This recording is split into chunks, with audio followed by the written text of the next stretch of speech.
Paquetes de IPv4. En un momento más vamos a comprobar la operación que existe dentro de los paquetes de IPv4 en cuanto a el contenido de lo que el datagrama genera. IPv4 es un protocolo que actualmente se sigue empleando, aunque ya vamos a ver que es muy importante la configuración de IPv6. Los campos del encabezado de IPv4 son los siguientes. Forman en este espacio, vamos a distinguirlo y vamos a ubicarlo en 4 bytes. En primer parte viene lo que es la versión, la longitud del encabezado, lo que vendría siendo la parte de la forma que lo transmite, en este caso aquí el modem. La longitud total es digamos el espacio completo. Entonces, hay una identificación de internet, un señalador y un desplazamiento de los fragmentos, en donde vamos a observar cómo se genera todos esos paquetes. Nosotros lo pudiéramos comprobar, por ejemplo, con una demostración, una simulación en Packet Tracer, en donde voy a activar la simulación para poder ver el contenido de lo que viene siendo estos paquetes, ¿no? Entonces voy a indicarle que quiero una comunicación de uno con otro y observen cómo se generan los paquetes. Aquí en el simulador, como ustedes recordarán, se está generando un paquete basado en ICMP, Internet Control Message Protocol, que es el ping que está haciendo entre uno y otro. Lo voy a abrir este paquete que se genera y me indica cómo se va a transmitir, ¿verdad? Entonces, desde el punto de vista de la capa 3, entonces el IP header source, o sea, el origen, es, en este caso, esta máquina es la 1015 y se quiere comunicar con la PC1 que es la 1011. Como pueden observar, es un mensaje de tipo 8 de ICMP. A nivel de la capa 2, el origen vendría siendo esta máquina que es la PC0 y va dirigida a esta otra. Ahora, aquí en esta otra función, que probablemente no la habíamos abordado, en el outbound PDU details, podemos identificar precisamente esto que estamos nombrando. Muy bien. En ese sentido, entonces tenemos la distancia o el tamaño de lo que viene siendo el tamaño del Ethernet 2, que es el formato del frame que se está generando. Entonces, desde el punto de vista del frame, o sea, de capa 2, tenemos un preámbulo que es una secuencia de unos y ceros, de tal manera que esa es la forma con la que la tarjeta de red va a identificar cuándo es el siguiente frame. ¿Sí? Entonces, empieza en un momento determinado, identifica la secuencia de 51 unos y ceros continuos, entonces dice, ese es el preámbulo, aquí está, aquí empezó el frame. A partir de aquí en adelante vienen los datos que vamos a identificar y cuando llega el siguiente preámbulo, va a determinar, o sea, va a identificar que entonces viene otra vez otra secuencia de unos y ceros. Entonces determina, aquí empezó y aquí terminó. Muy bien. Los campos que van a estar observándose dentro de esta parte viene el Destination Address, que ya habíamos comentado acerca de este espacio, de esta parte. Viene el source, entonces ese es el destination, es hacia dónde va, que es la dirección de la PC2 en este caso. Aquí está el source, el origen, que viene siendo la PC0. El tipo, una parte variable que tiene que ver con la función aquí, entre otras cosas, se inserta el contenido, el data, que aquí viene encapsulado precisamente ICMP. Aquí en tipo vendría la parte del tipo. En este caso es un 0x080, es un tipo de Ethernet, ¿de acuerdo? Entonces con eso se sabe que es un Ethernet. Y finalmente está el frame check sequence. Este campo lo que hace es de que el algoritmo le indica a la tarjeta, o sea, a la computadora que sume de principio a fin hasta aquí pues en esta parte, cuántos unos tiene. Y esa cantidad se la pone aquí. De esa manera sabe cuando llega del otro lado si el paquete que se ha transmitido, que se ha recibido, es correcto. Si es diferente, cuando llega del otro lado, el algoritmo hace exactamente lo mismo.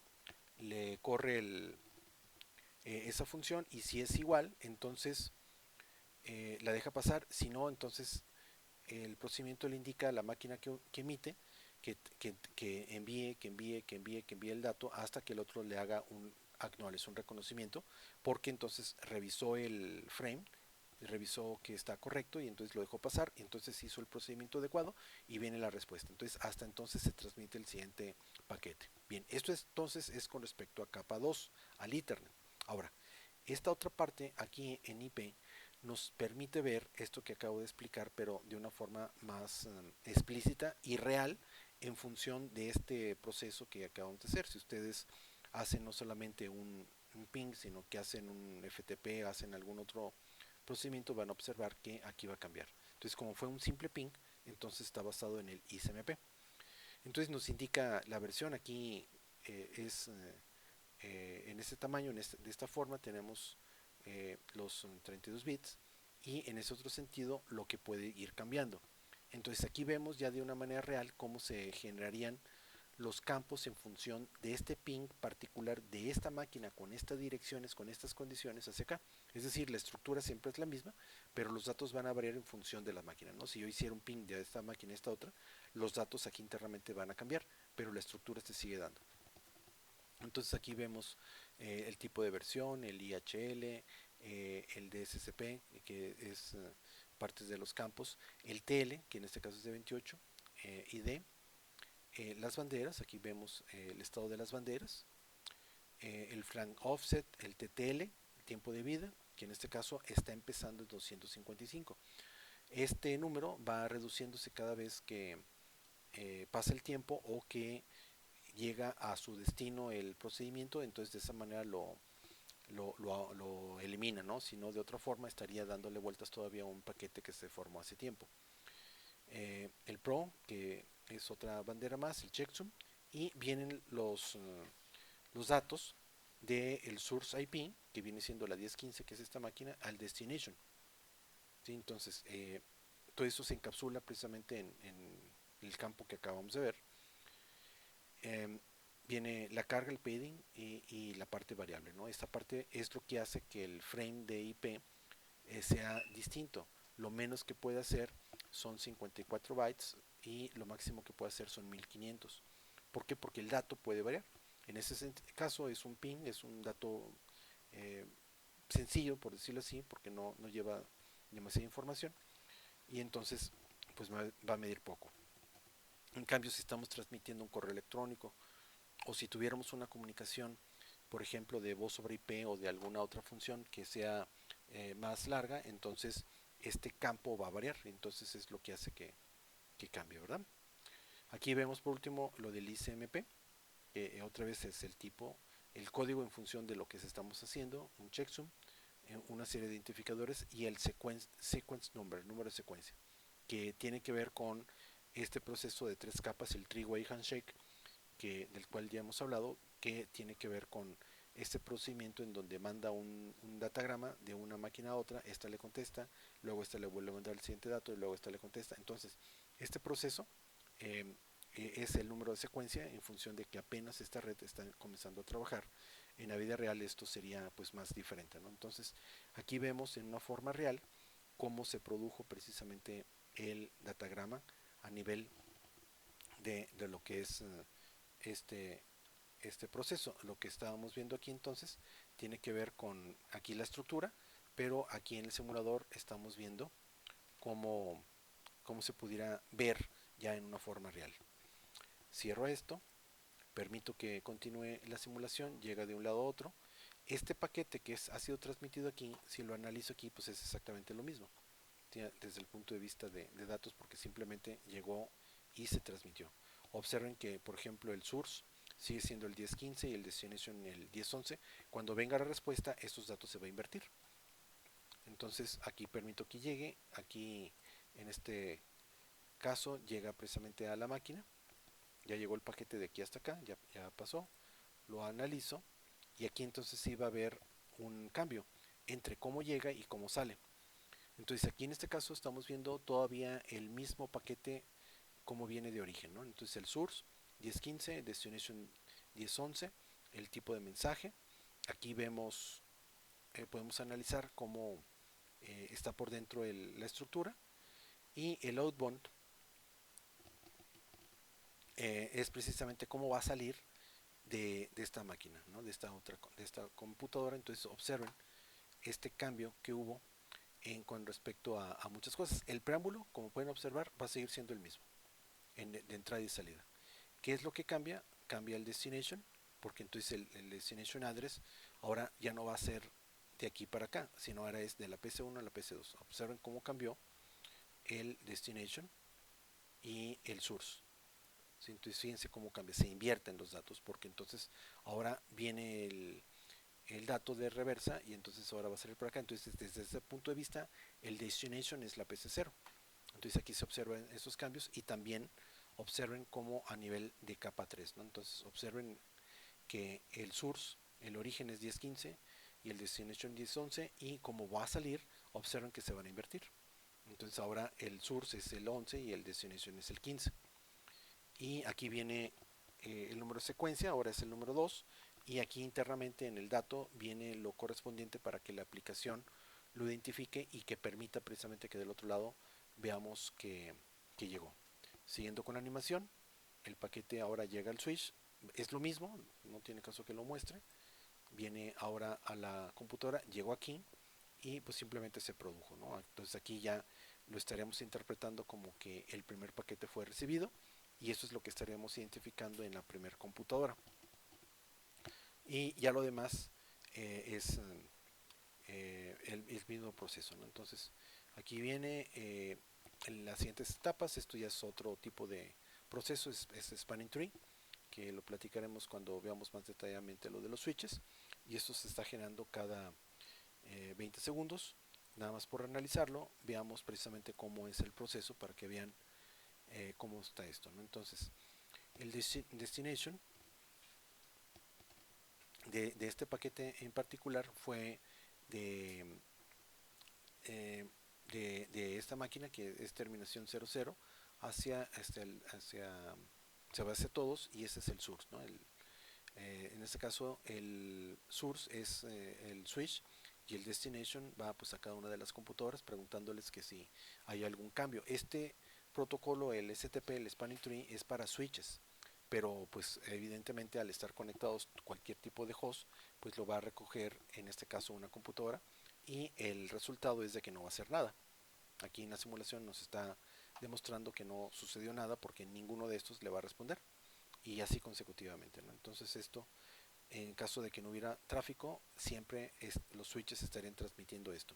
Pero ya no es el tema del interés, sino que lo que hicimos con todo esto fue identificar estas estructuras dentro de las tramas que se transmiten dentro de Internet y aquí finalmente en la computadora lo único que hubiéramos percibido es que estamos transmitiendo aquí en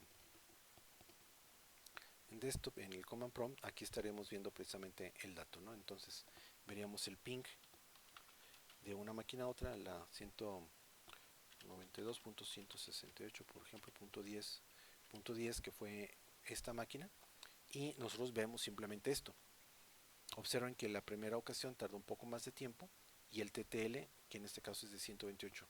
Es decir, originalmente fue de 256, pero ya el 128 significa que ya va casi a la mitad de su vida, ¿no? Entonces, eso es lo que nosotros vemos, interpretamos y lo debemos de saber precisamente como que la máquina me está contestando, pero internamente es todo lo que acabamos de platicar. Muy bien. Entonces, esto es lo que ocurre pues en cada ocasión, cada vez que esto es generado. Los campos que tienen que ver con esto, voy a explicarlos un poco más al detalle en cuanto a lo que es cada cosa. Entonces la versión, que fue lo primero que se generó, es un número binario de 4 bits que es establecido en 0100 y que identifica esto como un paquete de IP4, ¿no? Entonces, con eso, las propias tarjetas de red pueden identificar qué tipo y qué naturaleza de paquete se está generando. En este caso es un B4 y vamos a ver más adelante cómo se identificaría si es un B6. El siguiente campo, el ES, es como actualmente se le conoce y anteriormente se le llamaba el campo de servicio, TOS se llamaba. El campo DS es un campo de 8 bits que se utiliza para determinar la prioridad de cada paquete. Los 6 bits más significativos del campo def son los bits del punto del código de servicio diferenciado y los últimos 2 bits son los bits de notificación de congestión explícita, ESN, ¿no? Esto es una situación muy técnica que internamente generan y se comunican las tarjetas de red con los switches para decirle de alguna manera al host que la red está congestionada y que le baje. Entonces esto lo que hace es que va a reducir el ancho de banda para evitar la congestión en un momento determinado. Es parte de la mecánica que llevan a cabo dentro de esta tecnología de Ethernet. El seguida es la suma de comprobación de encabezado que se utiliza para detectar los daños en el encabezado del IPv4. Entonces, es lo que te decía, ¿no? Del frame check sequence, que sirve para detectar errores. El tiempo de duración, lo que te platicaba hace un momento, el TTL, eso significa time to live. TTL, eso es lo que significa. Es un número binario de 8 bits que se utiliza para limitar la vida útil del paquete. Originalmente, entonces, con 8 bits, 2 a la 8 son 256. Y el paquete se tiene que destruir cuando llegue a cero o cuando cumplió con su función, ¿no? El dispositivo de origen del paquete establece el valor de TTL inicial, que ya dijimos que es 256. Se reduce en 1 cada vez que el paquete es procesado por un router. Si el campo del TTL llega a cero, el router descarta el paquete y envía una dirección IP de origen, un mensaje de tiempo superando del protocolo del mensaje de control de tiempo, o sea, lo que viene siendo el Internet Control Message Protocol. Debido a que el router disminuye el TTL cada paquete, el router también debe volver a calcular la suma de comprobación. ¿Sí? Entonces, esto es para que se sepa cuánto duró en un momento determinado y que se destruya el solo. Bien, otro de los campos es el protocolo. Este campo se utiliza para identificar el protocolo del siguiente nivel. Este valor binario de 8 bits también indica el tiempo de carga de los datos que lleva el paquete, lo que permite que la capa de red transmita los datos al protocolo de la capa superior apropiada. ICMP1, por ejemplo, TCP6, UDP17 son los valores que carga en función del tipo de protocolo que esté manejando. Enseguida viene lo de la dirección de origen, dirección de destino. Contiene un valor de 32 bits, ya sabíamos eso, que representa la dirección IPv4 del paquete, de origen del paquete. Y el destino también viene en 32 bits y representa la dirección IPv4 del destino, ¿no? Entonces, todos estos datos son cargados en esta estructura del paquete y cada vez que se transmite un frame, esto es lo que contiene, ¿no? Entonces, cada vez, imagínense pues todo lo que esto implica desde el punto de vista del algoritmo y también de la electrónica. Pero eso es lo que contiene. Muy bien. Los dos campos a los que nos referimos, el IPv4 y el origen y el destino, se identifican desde el punto de vista del host, ¿verdad? De quiénes van a transmitirlo, quiénes van a recibirlo. Ya hemos analizado esto inclusive cuando ha sido a través de un broadcast. Para identificar y validar el paquete se usan los campos de longitud de encabezado de Internet, el IHL, la longitud total y el encabezado y el checksum, ¿no? Lo que se ha platicado. De esta manera puede identificar cuando este paquete que es transmitido es erróneo o no. Para reordenar, eso es muy importante, para reordenar un paquete fragmentado se usan otros campos. Específicamente, el paquete IPv4 utiliza los campos de identificación, señaladores y desplazamiento de fragmentos para llevar un control de los fragmentos. Un router puede tener que fragmentar un paquete IPv4 cuando lo envía de un medio a otro, como una MTU, Maximum Transfer Unit, más pequeña. Los otros campos opcionales y relleno rara vez se utilizan y están fuera de lo que vamos a ver. Ahora vamos a analizar un video del encabezado de IPv4. Les pido en este momento que voy a dejar un espacio para que lo hagas, para que descargues el Wireshark. Ahorita voy a poner la liga de donde lo puedes hacer y vamos a ver este video. Está en inglés, pero voy a poner el subtítulos en español. Si lo quieres ver o hacer de esa forma, entonces te vas a esta parte, lo pones en español y vamos a ver el siguiente video.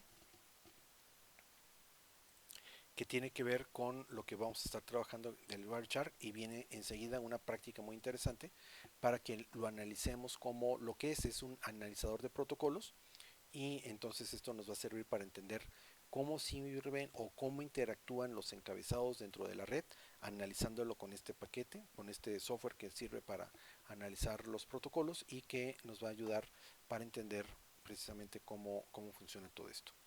Muy bien.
bien, entonces hemos visto cómo este programa que les voy a compartir, que lo pueden bajar desde esta dirección, wireshark.org download, y aquí pueden bajar precisamente el Wireshark, ¿no? El que ustedes estén utilizando. Esta es la versión más estable, la 3.2.6. Entonces ya la bajan en función de su sistema operativo y lo van a tener funcionando de esta forma, ¿no? Entonces el Wireshark como tal es este programa que ustedes van a ver por aquí y que vamos a entender, vamos a analizar y les voy a compartir un momento más cómo pueden bajar el manual, la forma con la que se puede estar manejando si no están familiarizados con él. Es bastante interesante que ustedes lo conozcan. Entonces de aquí lo pueden ustedes bajar el programa y posteriormente ver el manual de operación. El más recomendable es el del propio Wireshark por número de versión. Está en inglés y esta es la dirección que se las voy a compartir posteriormente, o aquí la pueden ver. Es el más recomendable. Hay otros manuales, pero que probablemente estén en español, pero van a ser, digamos, con otras fechas posteriores. A fin de cuentas, pues sirve para lo mismo. Este otro también está completo. A fin de cuentas hace lo mismo, ¿no? Lo que viene siendo las otras y las versiones más nuevas, simplemente lo que hacen es tener más funcionalidades en cuanto a la representación, inclusive que trae filtros para ciertos protocolos. Entonces es ahí donde conviene esa parte.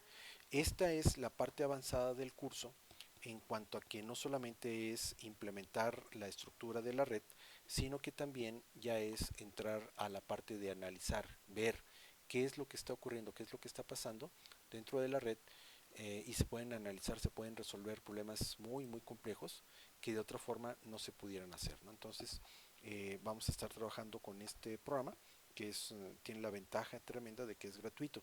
El propio iOS de Cisco tiene también un analizador de protocolos, pero está enfocado específicamente para los protocolos que el propio sistema maneja. Entonces no nos sirve para otras cosas que están corriendo, otro tipo de aplicaciones. En cambio el Wireshark sí. Y les voy a recomendar que lo revisen. Les voy a compartir particularmente los enlaces para que ustedes lo puedan descargar, porque vamos a estar haciendo prácticas con este sistema, ¿no? Entonces esto fue una introducción hacia lo que es el manejo del Wireshark.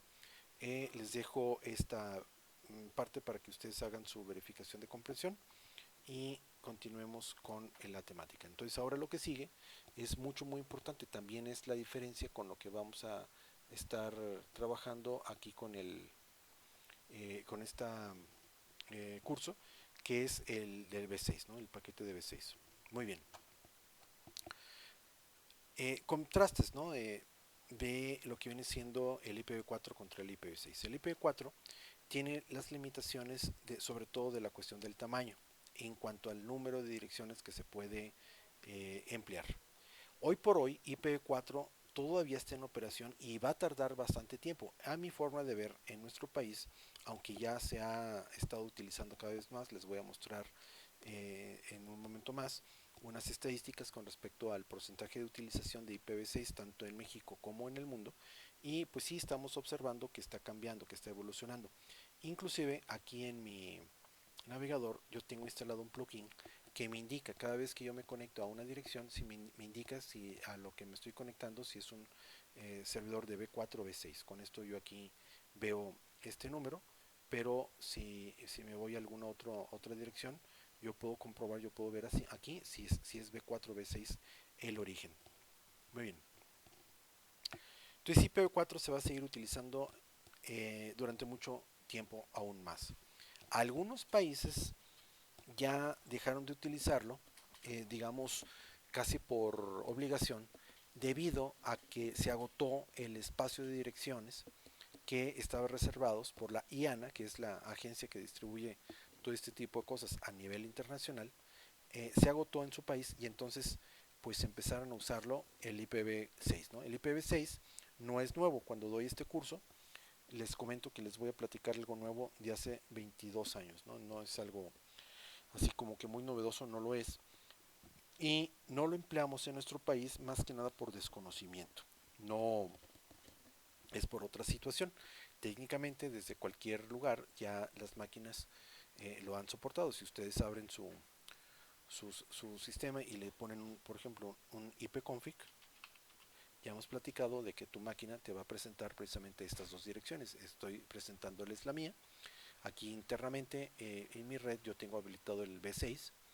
Entonces estas son las direcciones que mi Ethernet está generando. Esta en particular, la primera, es la que tiene mi tarjeta de red, ¿no? Estas otras tienen que ver con unas direcciones de mis máquinas virtuales, entonces me puedo referir a ellas también. Todas estas son direcciones, entonces como pueden observar, mi misma máquina tiene muchas direcciones IPv6. Entre otras cosas, por ejemplo, el vínculo de dirección IPv6 local con un F80 que les voy a explicar más adelante todo esto. Y también tiene evidentemente el V4, ¿no? Mi máquina en este momento tiene asignada esta dirección, esta máscara y el gateway. Entonces todas nuestras máquinas ya tienen V6, pero muy probablemente a lo mejor no lo habías necesitado modificar, hacer, conocer, trabajar, ¿sí? Y en esta sesión vamos a hacer pruebas, vas a hacer una práctica más adelante que consiste en que vas a hacer con Wireshark un análisis local, o sea, algo real con tu computadora y lo puedes hacer sin problema.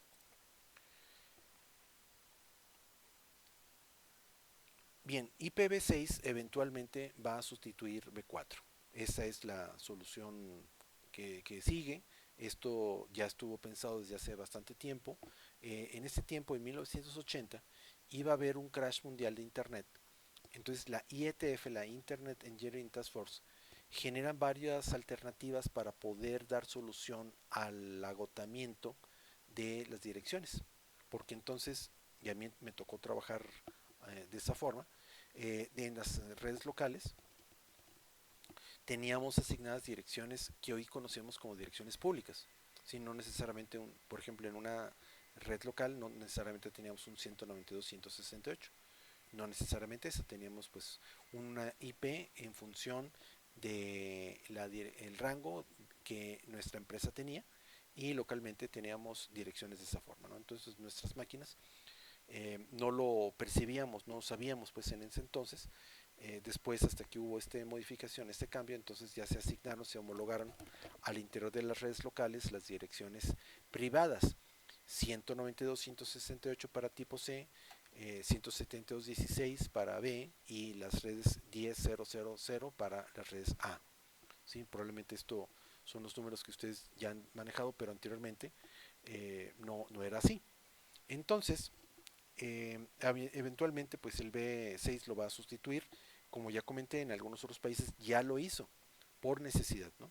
Hay otros países o inclusive el continente africano que tiene asignado un diagonal 8 para ahí con el continente y pues muy desafortunadamente tiene prioridades de pues más complicadas, ¿no? Que estar trabajando con un B6, ¿no? Tiene situaciones muy complicadas, entonces pues no van a agotar su rango de direcciones B4 en un buen tiempo, pero en cambio otros países con mayor dinamismo, como lo que viene siendo Corea del Sur, como lo que viene siendo India, como lo que viene siendo China, Estados Unidos inclusive, pues ya lo han agotado y entonces están utilizando IPv6.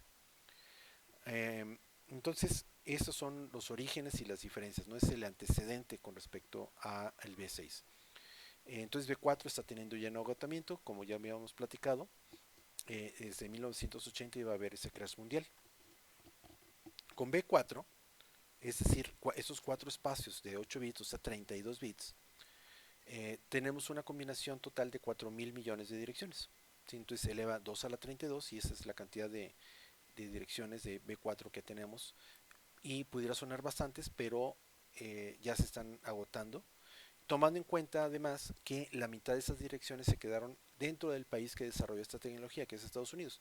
O sea, que desde 1980 el resto del mundo nos hemos estado peleando literalmente por los 2.000 millones de direcciones que en este momento ya lo dijimos una vez más, que ya se han agotado en algunas partes. Entonces, lo natural es crecer. Otra de las soluciones que dio la IETF fue la generación de NAT, Network Address Translation, que actualmente todavía se emplea, que consiste en que con una sola dirección pública yo puedo generar n direcciones privadas. Entonces, en este contexto,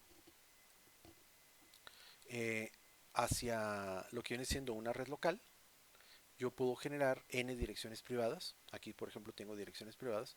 Y si esto fuera precisamente conexión hacia la nube, entonces con una sola dirección pública yo genero una dirección, con una sola dirección pública puedo generar adentro n cantidad de direcciones privadas. En este caso, por ejemplo, una B, pero también puedo generar una A, o normalmente como se ocurre o funciona a través de una dirección pública, ¿no? Entonces, tú puedes comprobar esta dirección con la que tú estás conectando entrando con una página de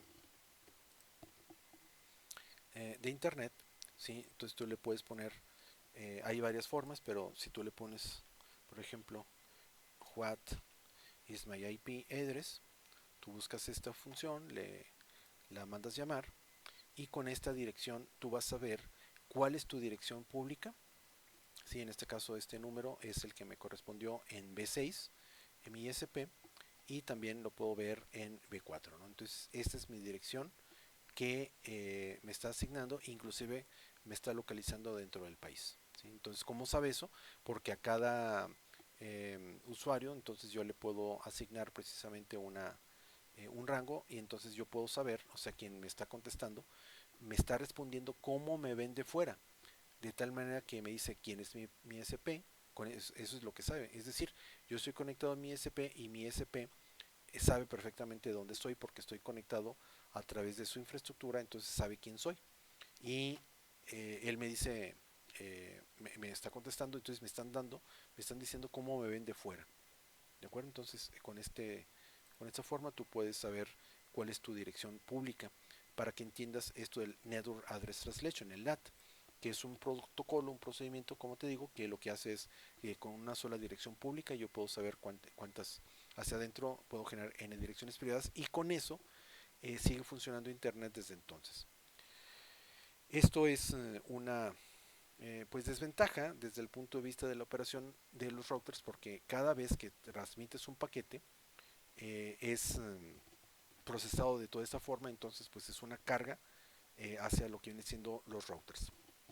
Esto ya no ocurre con V6. También otra desventaja es la complejidad de la red. Entonces, NAT ha ampliado la vida útil de IPv4 por todo esto que te estoy diciendo, lo ha maximizado. Cada una de las direcciones que hoy decimos que son públicas, cada una de esas direcciones, entonces internamente son direcciones, se convierten en direcciones privadas. Entonces, en una casa de habitación, pues a lo mejor no se ve mucho el beneficio, pero en una empresa grande, esa empresa grande que tenga 2.000, 3.000 computadoras, con una sola dirección pública, conecto internamente esa cantidad de direcciones. Entonces, las redes están complicándose más y hay todo un mecanismo de transición hacia IPv6. Esto es, digamos, de lo que vamos a platicar en esta parte para que vean cómo podemos aprovechar el V6. Bien, datos generales sobre el V6. Como te comentaba, a partir de la década de los 90, los problemas de IPv4 fue tema de trabajo con el Internet Engineering Task Force, que fue el que generalmente generó todas esas soluciones, ¿no? Todo lo que te acabo de decir, CIDR, NAT, IPv6. Para quien se lo está cuestionando, sí hay el IPv5, ¿no? Porque hemos trabajado del V4 en el tema anterior y ahorita ya estamos hablando del 6, entonces sí hay V5. ¿Sí? Y como ya lo han de suponer, si IPv4 es de 32 y IPv6 es de 128, IPv5 es de 64. Pero se tomó la determinación de no utilizar el V5 para que no volviera a pasar lo que había ocurrido con el V4, en donde hay declaraciones, hay afirmaciones en su momento históricas, que con esa cantidad de números iba a ser suficiente para poder conectar cualquier cosa en el futuro. cosa que ya vimos que no es así. Entonces no se quisieron ver limitados con el B6 y entonces se fue directamente al 128 bits y esa es la dirección que nosotros estamos manejando. La mejora no solamente es la cantidad de números, ¿sí? Esas son las mejoras que incluye el V6. Una es el manejo de paquetes mejorado. Eh, Esto hace que el direccionamiento jerárquico de 128 bits en lugar de IPv4 con 32, es decir, pues maneja evidentemente más cantidad de números, ¿no? El mejor manejo de los paquetes porque el encabezado es más simple. Ahorita lo van a ver, ya lo comentamos. Ahorita con respecto al B4 vimos cómo está por dentro del encabezado. Y ahorita que vean el 6 es más simple. Es más grande desde el número, desde el punto de vista que es de 128 bits, pero la complejidad es menor. Eso se va a traducir en una mejor eficiencia del ruteo. Entonces, pues es mejor utilizar B6. Eliminan necesidades de NAT, del Network Address Translation, porque ahora lo que sobra son números. Entonces, si lo queremos ver desde ese punto de vista, regresamos a cómo estaba antes, como les platiqué que a mí me tocó llegar todavía a trabajar con direcciones, lo que hoy conocemos como direcciones públicas en mi máquina. ¿Qué ventajas tengo con esto? De que tengo un acceso completo a la red. También tengo una desventaja, que durante algún tiempo se vio que el NAT tenía la ventaja de que me aislaba, porque yo no puedo tocar directamente una computadora que tenga una dirección privada, no es enrutable, a menos de que yo haga una zona desmilitarizada, o sea que la exponga, de esa manera la puedo tocar. Entonces se vio durante un tiempo que era que servía, ¿no? Que te protegía lo que viene siendo el NAT, cosa que actualmente pues ya hay muchísimo software que se brincan los NATs, entonces pues eso ya no es ya no es seguro pues que estés atrás de un router. Entonces tienes que estar protegido y esa protección tiene que ver con antivirus, tiene que ver con firewalls, como máquina como tal, porque si no puede ser accesible desde fuera. Entonces se elimina la necesidad del NAT porque pues ya no hay eh, problemas con las cuestiones de las direcciones. Entonces IPv4, si son y les gustan muchos los números exactos, IPv4 entonces 2 a la 32 nos da 4.294.967 296 direcciones, 4.000 millones de direcciones. Es un espacio bastante grande, pero ya dijimos que la mitad del espacio está dentro de Estados Unidos. En cambio, con B6, 2 a la 128, son 340 sextillones. Es un número extraordinariamente grande. Para que ustedes se den una idea de esto que estamos hablando, es aproximadamente equivalente a que cada grano de arena en la Tierra tuviera precisamente una dirección. Entonces se hacen comparaciones para poder entender, ¿no? esta tremenda cantidad de números. Entonces es mucho, muy grande, ¿no? De esta forma ustedes pueden entender este tipo de cosas. Hay otras analogías, por ejemplo, en donde por cada metro cuadrado de tierra seca en la Tierra se podrían concentrar alrededor de 1 millón de direcciones IPs, ¿no? Entonces son cantidades estratosféricas como para que nosotros podamos entender. Y luego, mejor porque al interior de las redes locales puedes volver a generar otro universo de IPv6, ¿no? Entonces los números son tremendos, no se espanten por la cantidad de los números que aquí estamos presentando, son números mucho muy grandes, pero de lo que se trata es de que prepara todo esto para el Internet industrial de las cosas, que va a permitir el que podamos tener números, o sea, equipos dentro de una red local así de grandes, ¿no? Aquí vemos pues una comparación entre todos estos para que entendamos la cantidad de direcciones pues de lo que estamos hablando desde el punto de vista de notación científica y pues aquí vemos precisamente un sextillo, ¿no? Entonces uno solo y aquí tenemos B4 maneja 340 de estos números, ¿no? Entonces son 340 de estos numerotes y pues para que te des una idea precisamente del tamaño. Bien, la estructura, ya pasando al siguiente tema, que es la cuestión del encabezado del paquete IPv4 en el encabezado del paquete IPv6. Si lo comparamos, entonces vemos precisamente esta estructura, que es mucho más sencilla. Este es lo que viene siendo el B4 y este viene siendo el B6, ¿no? Entonces, como pueden observar, tiene muchos menos campos. Ese es otra vez B4. Vean lo que acabamos de mostrar hace un momento y vean precisamente la cantidad de estructura. Todo eso es el IPv6. ¿Sí? Entonces tiene menos campos, es más procesable, es más rápido de poder operar.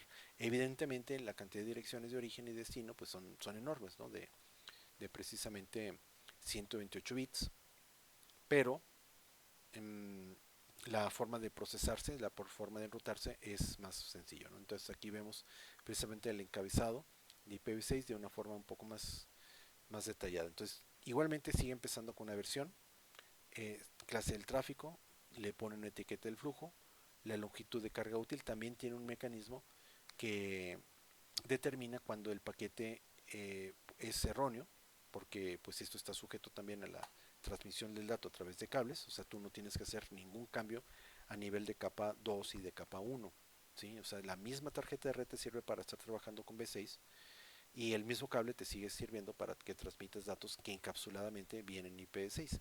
Entonces son sujetos a que podamos tener los problemas que ya habíamos comentado.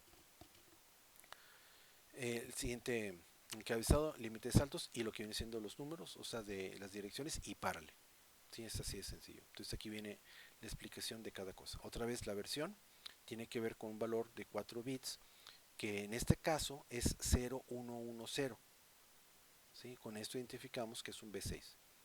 La clase del tráfico, el siguiente campo, es un espacio de 8 bits que es equivalente al campo de servicios diferenciados, que es equivalente pues al V4, o sea, a este campo de V4, nada más que ahora se llama clase de tráfico.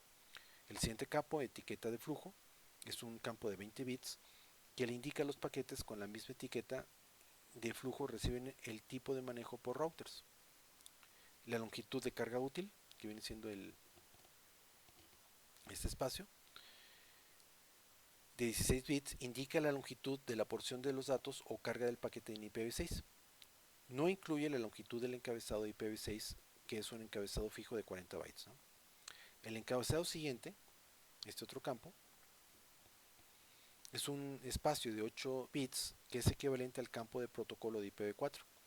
Este valor indica el tipo de contenido de dato que lleva el paquete, lo que permite que la capa de red transmita información al protocolo de capa superior apropiado. Es decir, con esto aquí nosotros le indicamos qué tipo de protocolo, si es un ICMP, si es un FTP, si es un HTTP, lo que sea. Entonces aquí se le indica, o sea, aquí viene el dato para que las capas superiores sepan de qué se trata este paquete y lo puedan manejar. Límite de salto es un campo de 8 bits que reemplaza el campo de TTL de IPv4. Ya habíamos platicado del TTL. En este caso, lo que hace es de que cada router que reenvía el paquete reduce ese valor en 1. Cuando el contador llega a 0, el paquete se descarta para que se destruya, porque si no le seguiría dando vueltas, y se reenvía un mensaje de ICMP versión 6, o sea, también tenemos ping, entre otras cosas, en V6. El tiempo excedido al host emisor, este indica que el paquete no llegó a su destino porque se excedió el límite de saltos.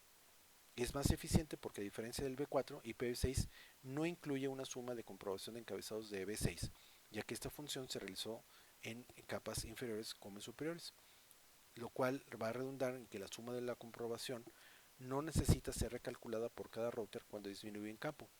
Entonces funciona un poquito diferente pues el ping en V4 y en V6. Hacen lo mismo, o sea, te dicen si ese equipo está funcionando, pero lo hacen de manera distinta. Y finalmente los paquetes, o sea, las direcciones, ¿no? Tanto de origen como de destino, que ya sabemos que son de V6. Muy bien. Por último, vamos a ver este otro video que nos va a indicar cómo se manejan otra vez, ahora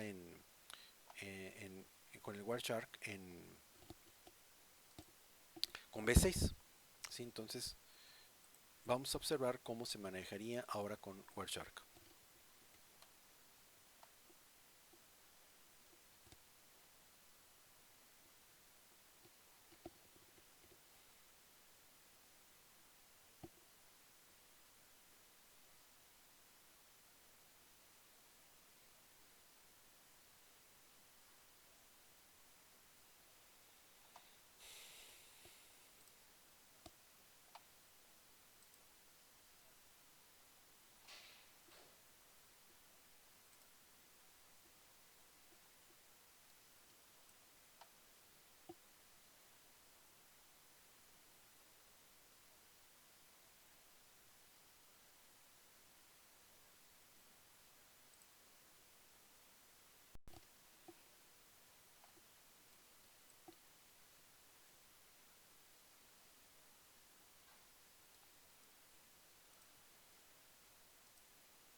Muy bien, entonces con esto hemos visto cómo se maneja el V6 aquí con el Wireshark, y vamos a dejar este espacio para que hagas la evaluación correspondiente a esta parte, y posteriormente vas a desarrollar una práctica que te voy a compartir, la cual va a consistir en analizar precisamente internamente allí en tu lugar en donde estés con el Wireshark, ¿no? Entonces te voy a compartir esta práctica